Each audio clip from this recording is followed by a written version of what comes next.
কাজ হলো না, কি বলবেন? দেখুন, সন্ত্রাস কবলিত এলাকা, মানুষ যেটা ভোট দিয়েছে সেটাই মাথা পেতে মেনে নিলাম। এটা যেহেতু আপনারা জানেন যে মানুষ যেহেতু সন্তুষ্ট হয়ে ভোট দিয়েছে, মানুষের উপরে ধমকি দেওয়া হয়েছে, বাড়িতে গিয়ে ধমকি দেওয়া হয়েছে, ভোটে ডেকে ধমকি দেওয়া হয়েছে। মানে আপনি কত নম্বর পজিশনে এসেছেন? 3 নম্বর। 3 নম্বর। এখনো কত রাউন্ড বাকি আছে? পুরোনো শেষ হয়ে গেছে। শেষ হয়ে গেছে। আপনাদের সার্টিফিকেট দেয়নি এখনো? না, দেয়নি। বলছি, গোষ্ঠীদ্বন্দ্ব কি আপনাদের কোনো কাজে লেগেছে? গোষ্ঠীদ্বন্দ্ব এখানে আছে বলে আমার মনে হয় না। এটা যারা বলছে তারাই জানে। যারা জেলার আপনাদের লিডার তারাই তো আপনাকে বলছে গোষ্ঠীদ্বন্দ্ব। তারা সেই বিষয়টা তারা জানে। মানে গোষ্ঠীদ্বন্দ্বের ফলে কি আপনার গোষ্ঠীদ্বন্দ্ব বলে কিছু নেই। মানে আপনার কত % ভোট পেয়েছেন? দেখুন, এখনো টোটালটা এখনো কোনো দেয়নি, দিলে আপনার বলছি হারার পিছনে কারণ কি বলবেন?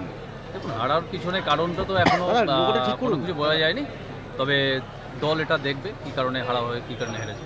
তা আপনি কিরকম আশা করেছিলেন এখানে ফল? দেখুন, ফল যেটা ভোট ছিল তো আমাদের আশা ছিল তার চেয়ে কিছু ভোট বাড়বে। বেড়েছে কি? বাড়েনি, ভোট কমেছে। কমেছে, তার কোনো কারণ নির্দিষ্ট হচ্ছে? নির্দিষ্ট এখন তো বলা যাচ্ছে না। এটাকে যে ভোট বিজেপির যে ভোট ছিল সেই জায়গায় দাঁড়িয়ে আরো কমেছে, কি বলবেন? দেখুন, এটা নিয়ে আগে চিন্তা ভাবনা করবে দল, কিভাবে কি হয়েছে সেটা নিয়ে চিন্তা করে তারপর বলবে। তাহলে কি ভাবছেন যে মানুষ মমতা বন্দ্যোপাধ্যায়ের উপর আস্থা রেখেছে? মানুষ ভোট দিয়েছে, যাকে ভোট দিয়েছে সেটা আপনারা দেখেছেন। এরপরে পুরো এটাই বেরোবে। আচ্ছা, এটা বাই ইলেকশন আর নির্বাচন আছে, সেখানে ভারতীয় জনতা পার্টি পুরোপুরিভাবে লড়বে। এবারও লড়েছিল, কিন্তু যেহেতু এটা উপনির্বাচন, মানুষ সবসময় উপনির্বাচনে শাসক দলের পক্ষে রায় যায়, এটা সেটাই হয়েছে। এবং এটা 26 দেখা যাবে পক্ষে কি যাওয়ার আশা রাখেন? দেখুন, 26-এর রায় আমরা আশা করছি, 26-এর রায় ভারতীয় জনতা পার্টির পক্ষে যাবে। এই প্রস্তুতি নিচ্ছেন?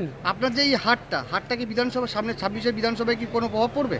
দেখুন, এই হাটটা এটা উপনির্বাচনে হয়েছে, শুধু এই রাজ্যে নয়, বিভিন্ন রাজ্যে যেখানে যেখানে উপনির্বাচন হয়েছে সেখানে যে শাসক দল আছে সেখানে তাদের পক্ষে রায় গিয়েছে। এটা শুধু পশ্চিমবাংলার ক্ষেত্রে না, হাওড়ার ক্ষেত্রে নয়। দলের প্রতি কোনো ক্ষোভ কিছু আছে? হ্যাঁ, দলের প্রতি কোনো ক্ষোভ আছে? কোনো নেতা আছে?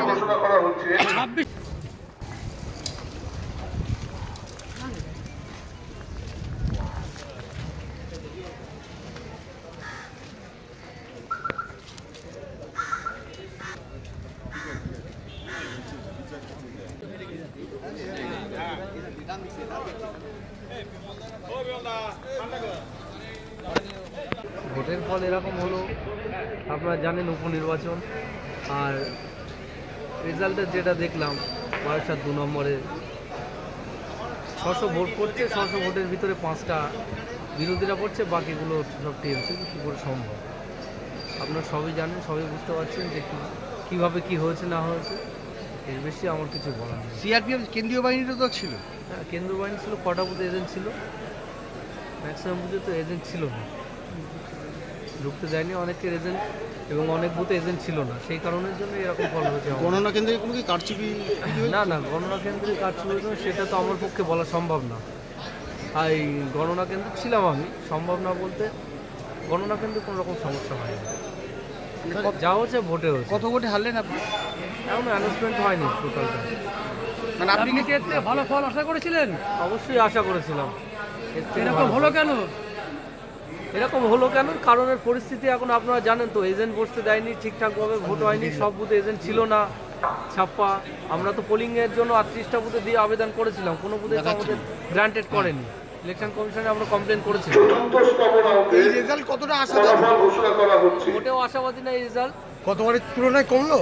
গতবার তুলনায় কমেছে কিছু। হ্যাঁ, অবশ্যই কিছু কমেছে। তাহলে কি আপনাদের সাংগঠনিক দুর্বলতা না কোনো সাংগঠনিক দুর্বলতা কেন, কিসের জন্য হবে? আপনারা এজেন্ট যদি বসতে না দেয়, কোনো বুথে যদি ছাপ্পা হয়, তাহলে কিভাবে সাংগঠনিক দুর্বলতা কিভাবে হয় আপনারা বলুন? না, আপনাদের যদি যথেষ্ট সংখ্যক লোক থাকতো তাহলে তো আপনারা একটা লোক তো ছিল, আপনারা দেখেছেন তো গণনার দিন, আপনারা ভোটের দিন আপনারা দেখেছেন তো, দাঁতপুর পঞ্চায়েতে আমাদের 21টা ঢুকতে দেয়নি। তারপরে বলতে গেলে চোরাগোপ্তা ভয় কাজ করে গেছে সব সময়। অবশ্যই। আপনি ভূমিপুত্র, হ্যাঁ, বহিরাগত আপনার থেকে তার বাবার প্রতি ছাড়িয়ে দিল, কি আশীর্বাদ করবেন? তাই কংগ্রাচুলেশন জানাবো, অবশ্যই কংগ্রাচুলেশন জানাবো। বাবার রেকর্ড ভাঙার জন্য হাড়োয়ার যাতে উন্নতি করে সেটাই চাইবো। জয়ী প্রার্থীর উদ্দেশ্যে কি বলবেন? জয়ী প্রার্থীকে বলবো হাড়োয়ার যাতে ডেভেলপমেন্ট হয় সেটাই ভাবার জন্য। ধন্যবাদ।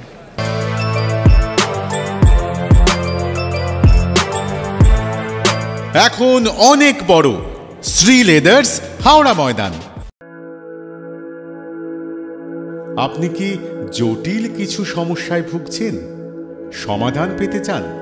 যোগাযোগ করুন প্রখ্যাত জ্যোতিষ ও তান্ত্রিক মনসারাম ভট্টাচার্যের কন্যা মনসা কন্যার সাথে। প্রখ্যাত জ্যোতিষ ও তান্ত্রিক মনসা কন্যা হাওড়া জানবাড়ি ও হাতিবাগানের নিজস্ব মন্দিরেও বসেন। যোগাযোগ 9830106967 আর 9239655323।